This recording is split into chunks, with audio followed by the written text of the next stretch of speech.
오늘날 인류가 도대체 어디에 서 있고 뭘 향해서 가고 있고 불교는 거기에 대해서 뭘 해야 하느냐 하는 것이 자연히 내 화두가 되죠.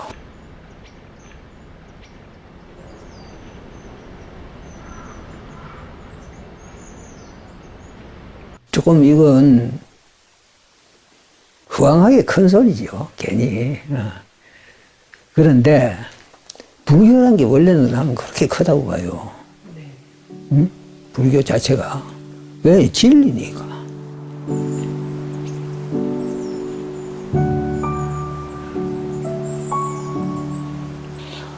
조심스럽고 어떻게 스님을 만나야 하며 또 어느 정도 거리에 떨어져서 말씀을 여쭈어야 하나 근본 불교로 초지일관 수행해 오신 오직 외길로 한 길을 걸어오신 올곧은 분.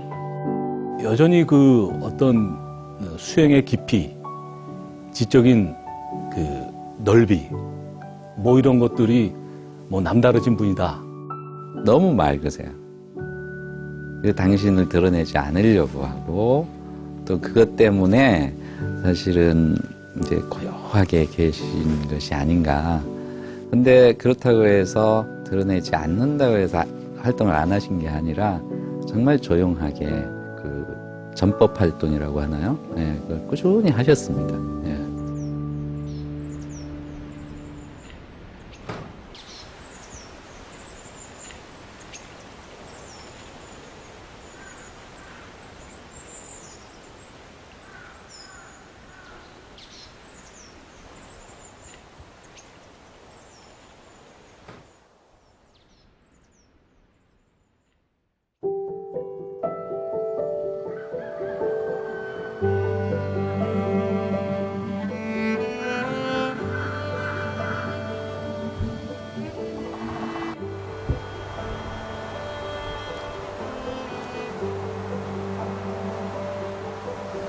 딱따구리 소리인가 까마귀 소리라.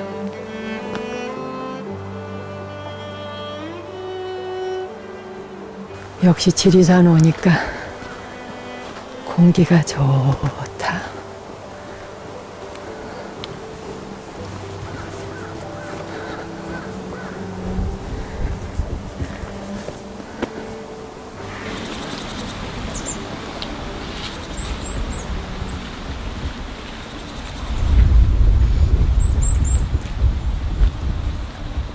여기구나, 고요한 소리.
이 한편의 수묵화,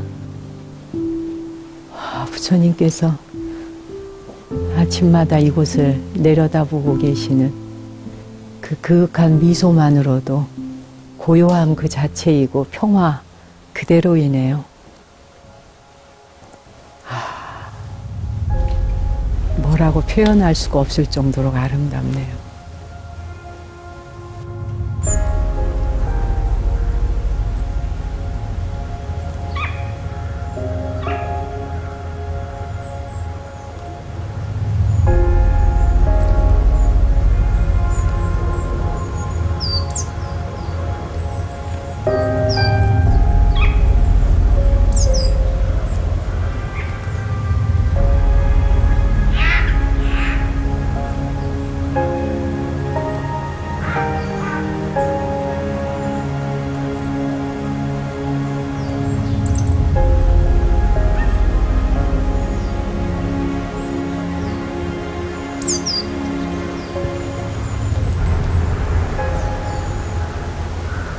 스님, 정목이 왔습니다. 안에 계신가요? 들어가 볼까?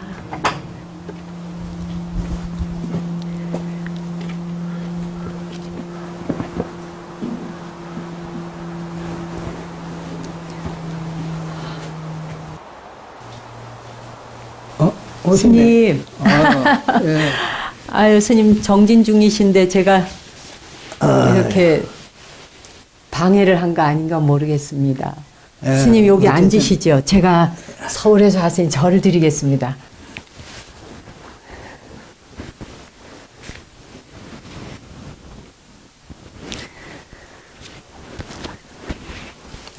한번 말씀.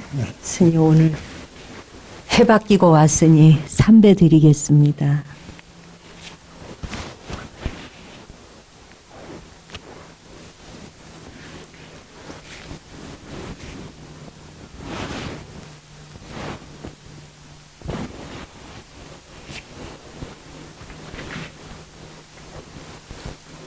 아이, 추운데 새벽부터 스님, 고생 많으세요. 아유 이렇게 스님 고요하게 정진하시는 곳에 제가 소란을 떨고 오게 되어서 죄송하지만 허락해 주셔서 진심으로 스님 감사드립니다.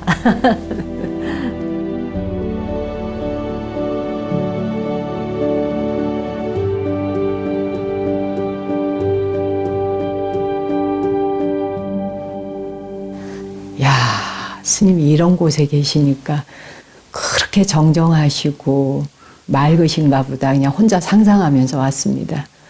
맑기야 스님이 맑지 내가 뭘 맑아요.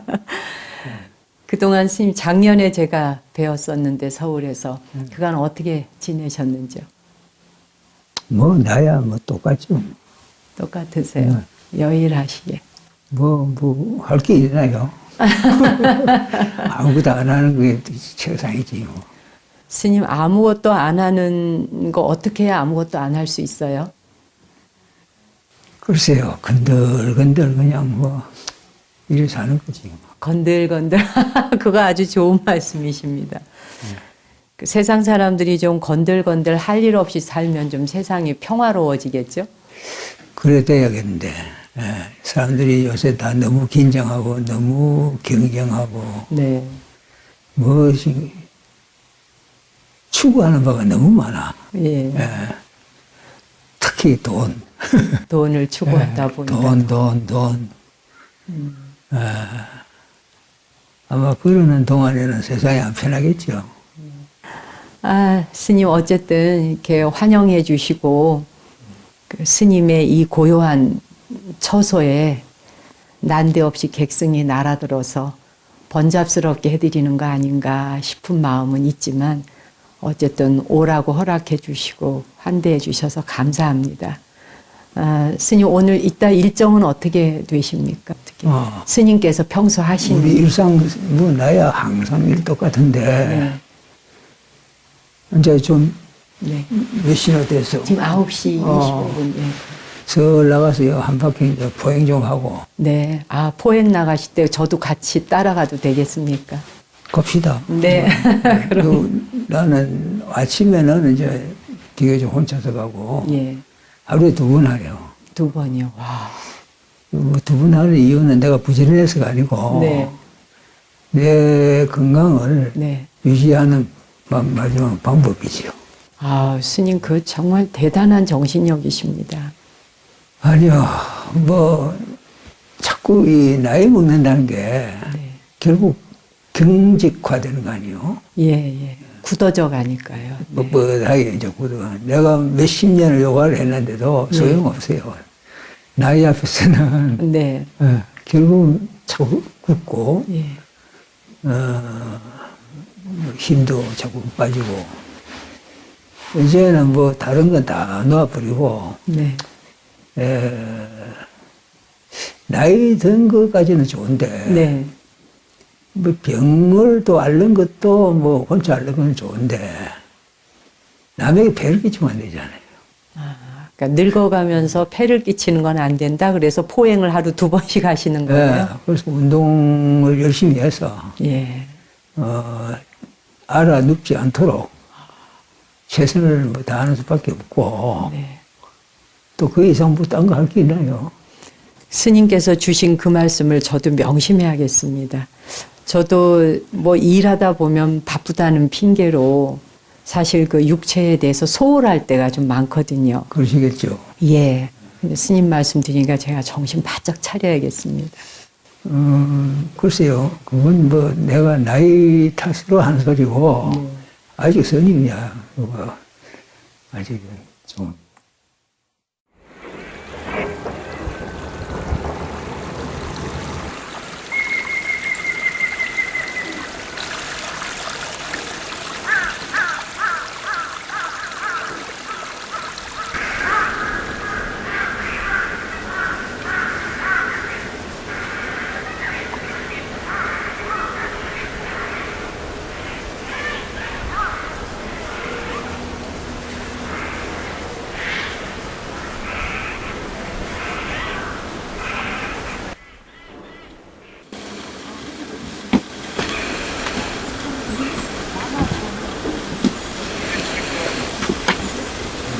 이 길 따라가면 되죠?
스님 여기도 다 진달래예요. 네. 야, 진달래 필 땐 스님 여기 진달래 필 적에 혼자 이렇게 포행하시면 어떠셔요, 기분이? 꽃들하고 눈 좀 맞추시나요? 나는 그런 정서가 약해서. 안 그러실 것 같은데요.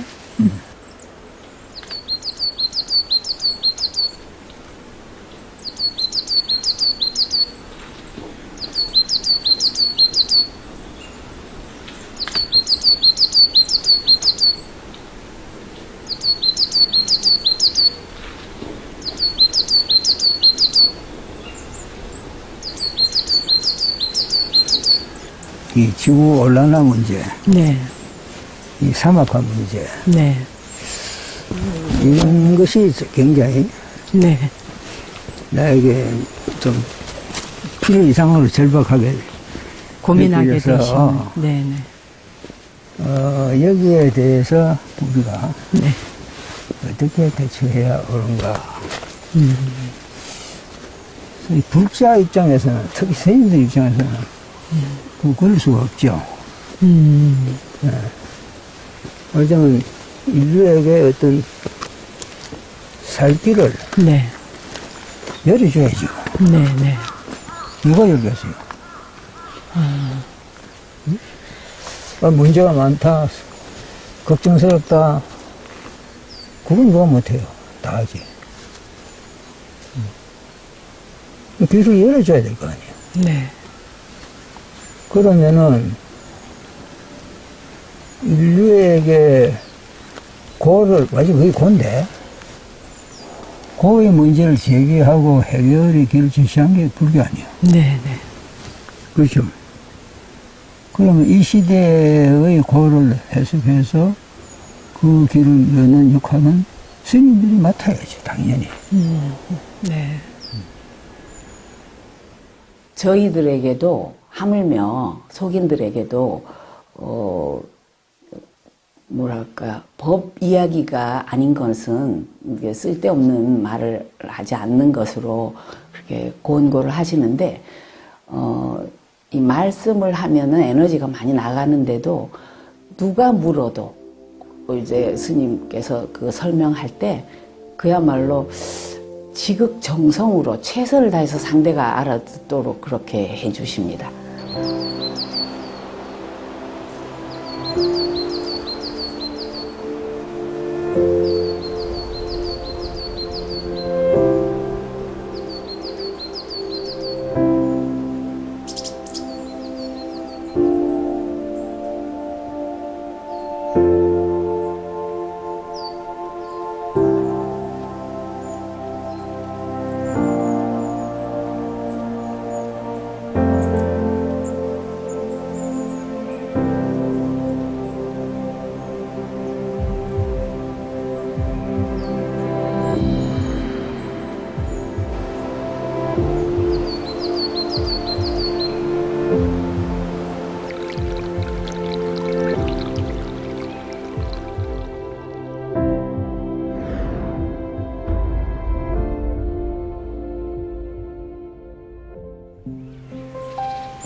좀 쉬었다 합시다. 그러니까.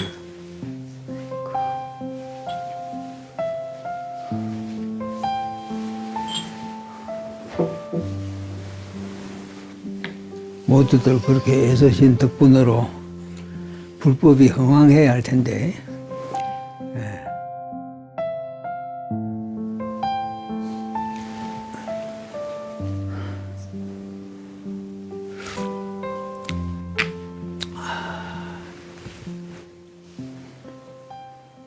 그 스님께서 30여 년 동안 이렇게 소리 소문 없이 바로 이 장소에서 초기 불교 경전의 역경 불사를 이렇게 해오셨는데요. 그 역경원의 이름처럼 고요한 행보를 해오셨거든요. 제 생각에는 좀 더 이 좋은 걸 널리 홍보도 하고 사람들한테 많이 알리면 좋을 텐데라는 생각을 했었어요. 그렇게 불사를 해오신 그런 특별한 이유가 있으신지요? 이유는 없어요. 내 사정이죠.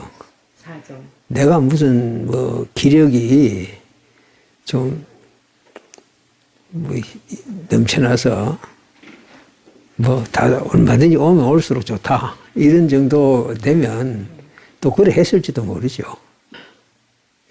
내가 처음 고연소리 서울시에서 고연소리 발기 대회를 발기 모임을 할 때 뭐 입장을 밝힌 게 우리 불교 책들이 내가 보기에는 몇 가지 결함이 있다. 공통되게. 첫째는 한문투성이다. 네? 근데 요새 전부 뭐 한글 세대인데 한문만 가지고 내놓고는 불교가 발전하기 바란다는 것은 힘든 이야기다. 그래서 이제 한문투성이를 좀 벗어나겠다. 다음에 불교 책들이 이래 보면 뭐 오자, 탈자, 뭐 미스프린트, 뭐 투세이라. 그때 내가 보기에는 그래서 내가 가급적이면은 정확하게 번역해서 오자 탈자 없도록 최선의 노력을 다하고 그래가지고 좀 반듯하게 화려하진 않았더라도 반듯하게 만들겠다. 이제 그리고 불교 책값들이 참 비싸더라고요.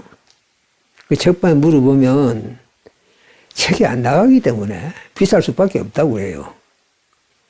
그래서 우리가 이 부처님 책을 펴는데 뭐 말하자면 수지 타산이 맞나 안 맞나 또는 뭐 운영에 도움이 되나 안 되나 이게 앞선다면은 그건 불교 책을 내는 자세가 아니다. 불교 책은 어차피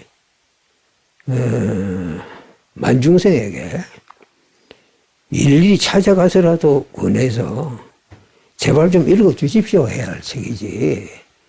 이걸 뭐 장사되도록 뭐 그렇게 책값을 붙여가고 말이 안 맞다.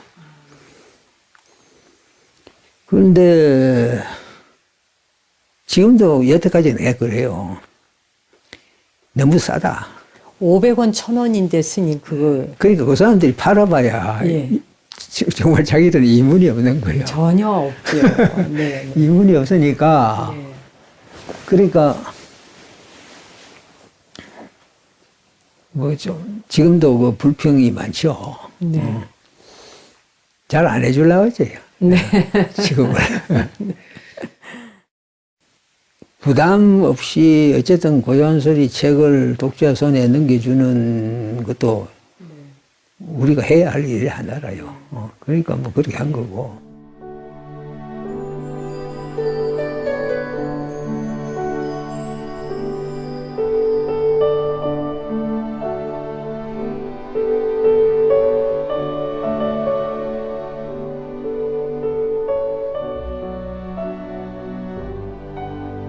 어차피 경제 논리로는 안 되는 건데 그것 또한 큰 스님의 방침이 그러십니다. 그게 뭐냐면 부처님 말씀을 고루 이렇게 함께 나누는 게 목적이지 부처님 말씀에다가 이렇게 값을 매겨서 시중 값을 매겨서 하는 것은 이제 내키지 않으셔서 앞으로도 과거도 그랬지만 앞으로도 올리지 말라고 당부를 하셨습니다.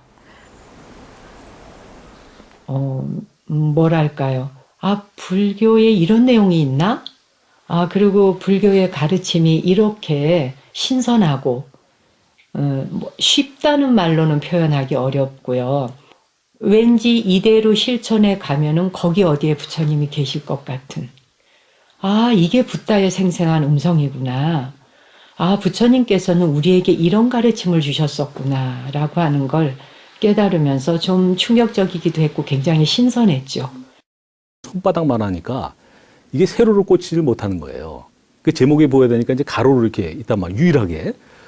그 저 책이 뭘까? 생김새부터 이게 한국 불교 책하고는 다른 거예요. 그래서 그거를 몇 권을 사서, 뭐 값도 싸죠.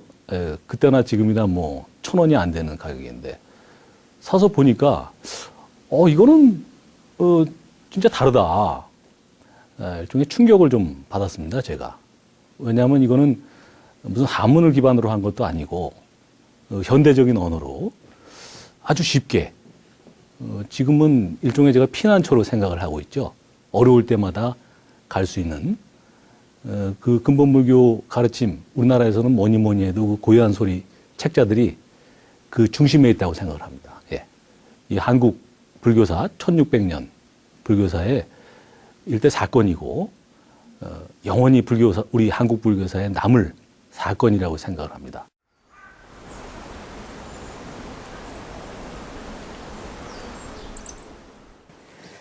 스님께서 지난번 그 재작년 작년 고요한 소리 30주년 기념으로 그 포럼이 열려서 중도 포럼 때문에 서울에 그 나오셨었거든요. 그때 그 250석 좌석이 다 차고 그 복도까지 앉고 그럴 만큼 사람들은 또 스님을 뵙기를 원하고 또 한 번 뵙는 것만으로도 환희심을 내고 했는데요. 정작 스님께서는 서울 나들이 서울 행차가 개인적으로 어떠셨는지요, 그때? 그때 서울 가니까 그 한 예로 지하철을 타고 안국동역에 내렸어요. 출근을 못 하겠더라고. 나도 명색이 서울서 좀 살았는데 올해 그렇게 서울이 변했더만. 참 많이 변했어. 그리고 건물도 많이, 새로운 건물도 많고, 우선 도시 자체가 완전히 바뀌었대요. 또, 도대체가 처음 해보는 일이라. 네. 그런 자리에 앉아서 이야기한다는 자체가 처음 하는 일이라. 그런 자리에 탁 처음 나와서 이게 참 이런 식으로 이야기가 되나 하는 그 주제가 많았죠. 모처럼 그렇게 참 모이신 분들에게 대단히 미안하지. 내가 그런 기회가 있을 때마다 말을 하는데 뭘 빚을 많이 지는 것 같고 계속 빚을 지고 있는 것 같아요. 그러니까 그것도 내가 조금 잘못하면 또 빚만 실컷 지는 꼴이 될 것 같은 항상 그런 쫓기는 마음이 좀 있어요. 스님 무슨 빚을 그렇게 졌다고 생각하시는 거예요? 내 혼자 생각인데 예를 들면 상대가 올 때는 뭔가 기대가 있을 것이다. 네. 그럼 그 기대에 내가 부응을 해줘야 그런 자리를 벌린 입장에서 맞는 말인데 부응할 자신이 없다고요. 그러니까 이거 또 빚지는구나 하고 그 이야기하게 되죠.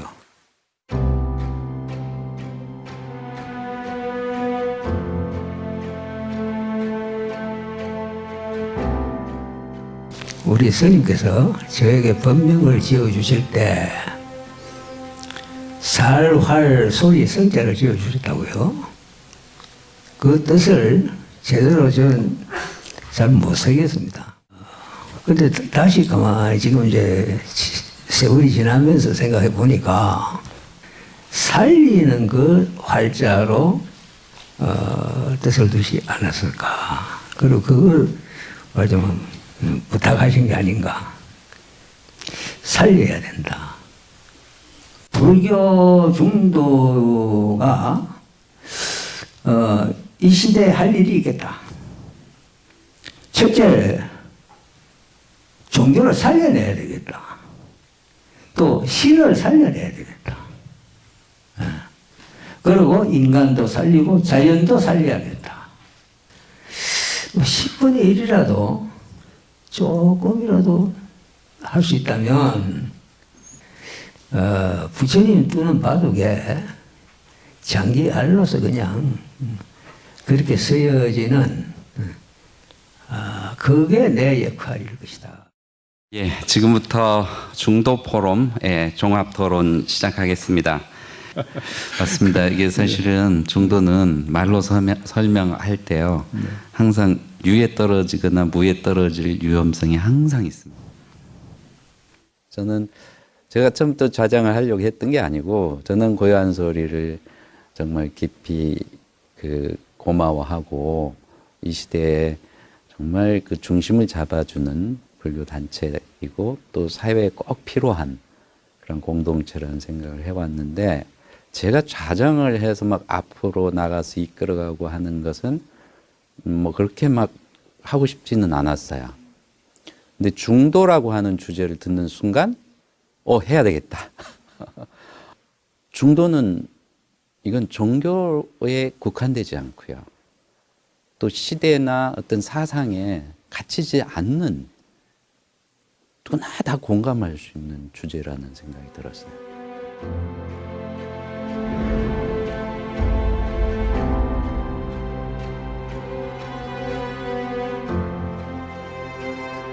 그 포럼에서도 말씀하셨듯이 부처님 가르침 중에 가장 기본이 되는 것이 사성제와 중도, 팔정도에 대한 말씀하셨거든요.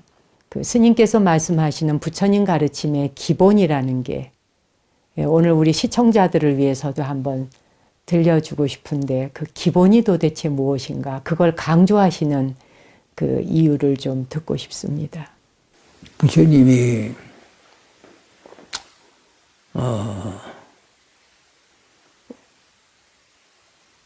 우리가 대개 추측하기로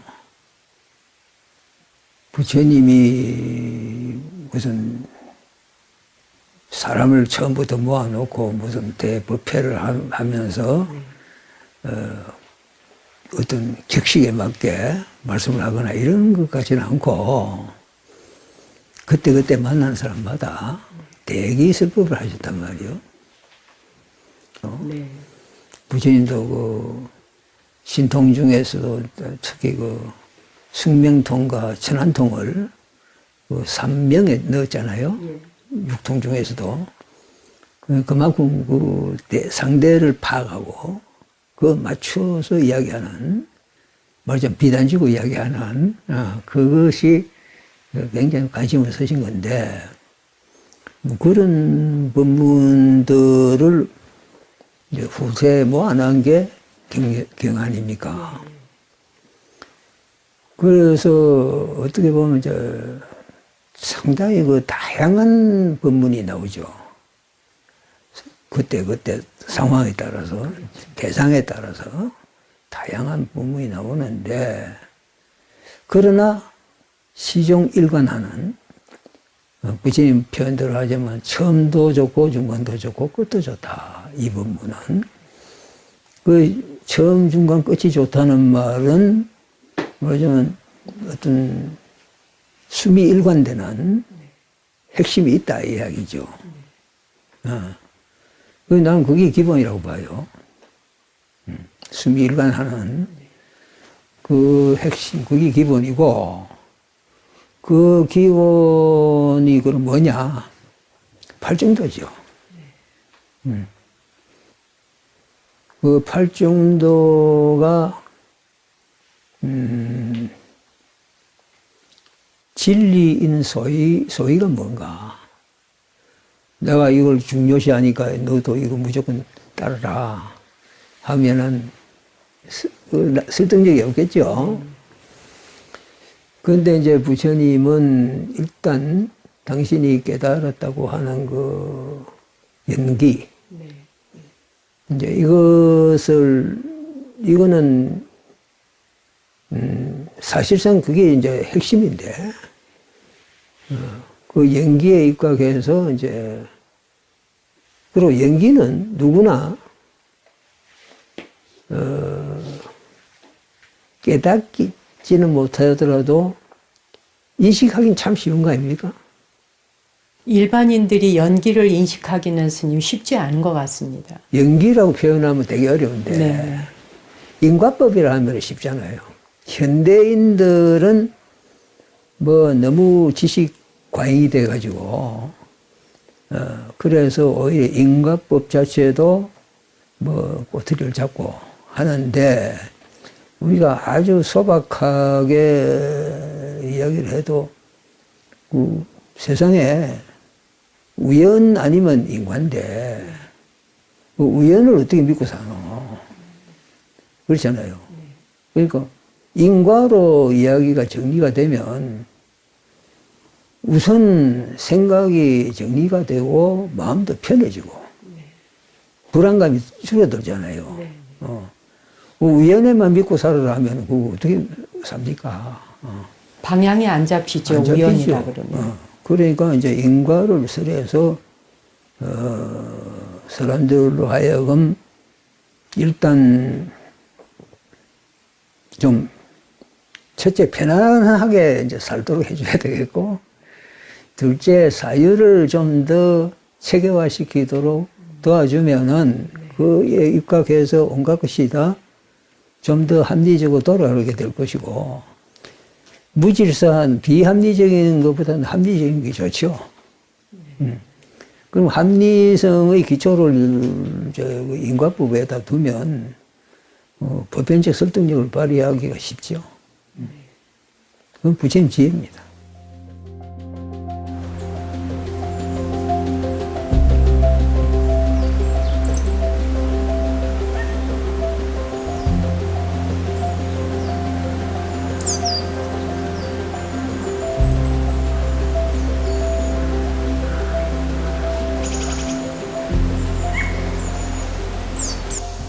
지금 불교라는 거는 말하자면 종교고, 그거는 인류가 위지해야 할 최후의 어떤 가치관 아닙니까? 네. 인류가 위지하게 되는. 네. 그럼 이제 그런 측면에서 보면,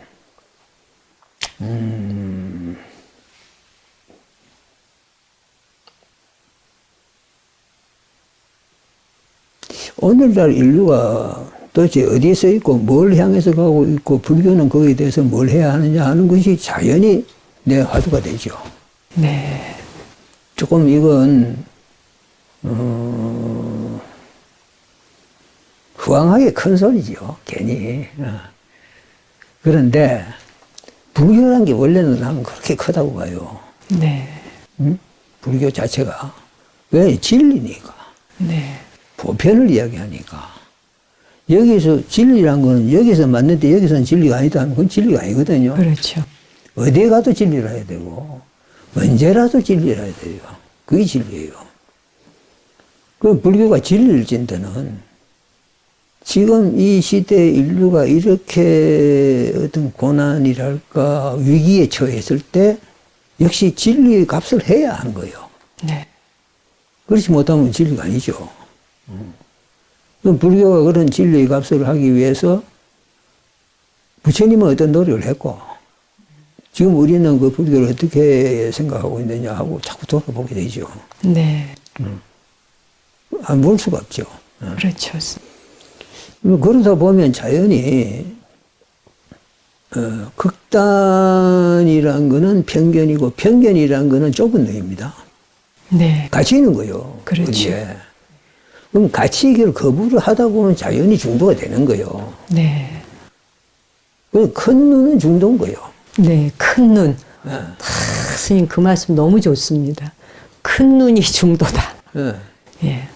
중도는 뭐 이것저것 배제하고서 그러다 보니 남아있는 어떤 한 구석이 아니에요. 변이라는 것은 벌써 치우쳤다.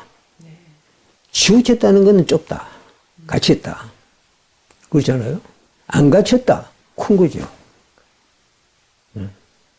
그래서 그런 측면에서 우리가 중도를 생각해야 되고, 그런 중도로서 오늘 이 시대를 이제 보고 끌어가야 할 책임을 불교가 스스로 떠맡고 나서 있는 입장이죠.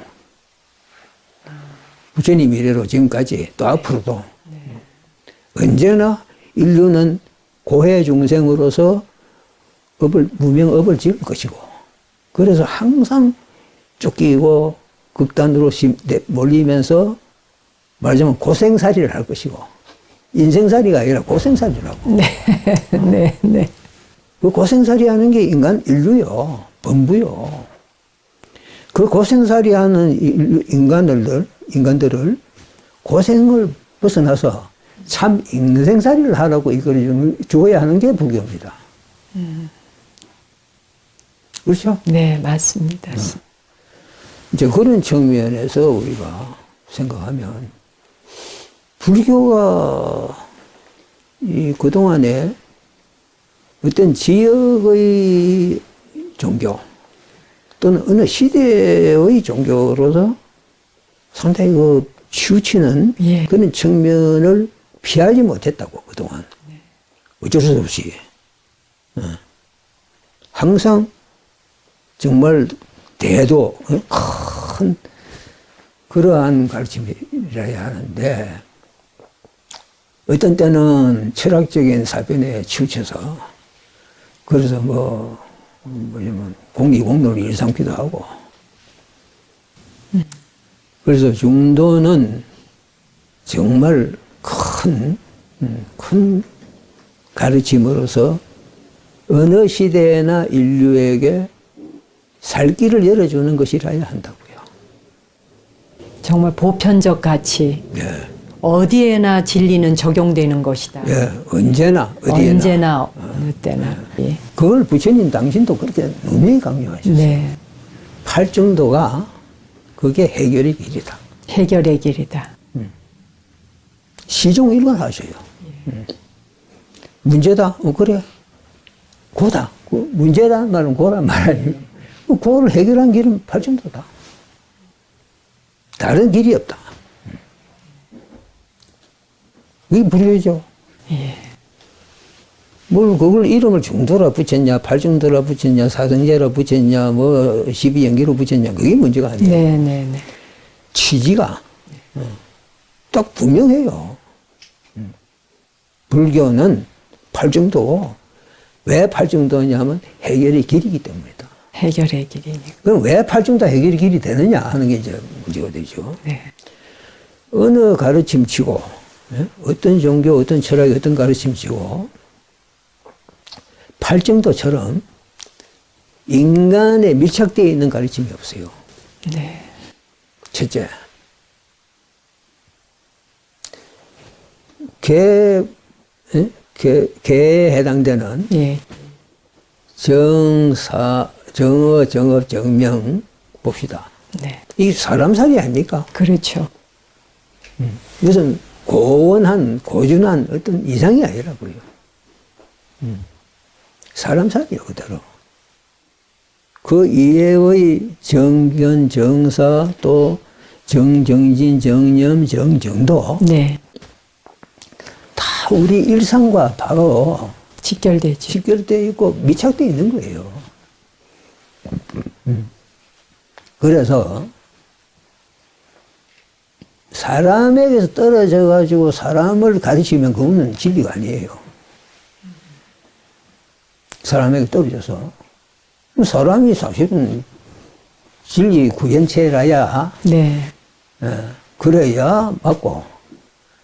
근데 보통 진리들이 다 사람을 말하자면 진리당체로 보는 게 아니라 진리를 가르쳐야 할 대상으로 보죠.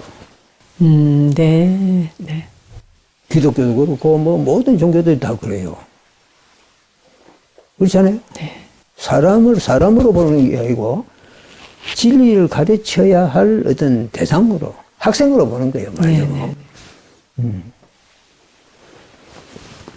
그럼 사람이 뭐냐 하는 게죠. 네. 사람이 뭔데 내가 이런 말을 하고 또 그 말을 이제 진리하고 연관시키느냐 하는 건데, 사람은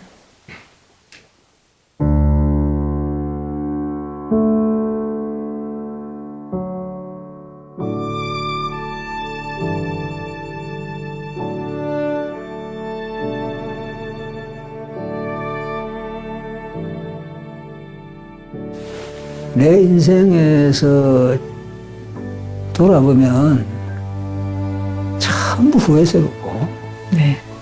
뭐 참 자책까지 할 필요는 없겠지만 자책할 만한 일들밖에 없어요. 전부 실패고 실수고 어리석고 뭐 그 투성인데 딱 하나 잘한 게 있어. 출가한 거. 그거 하나, 그거 외에는 없어요.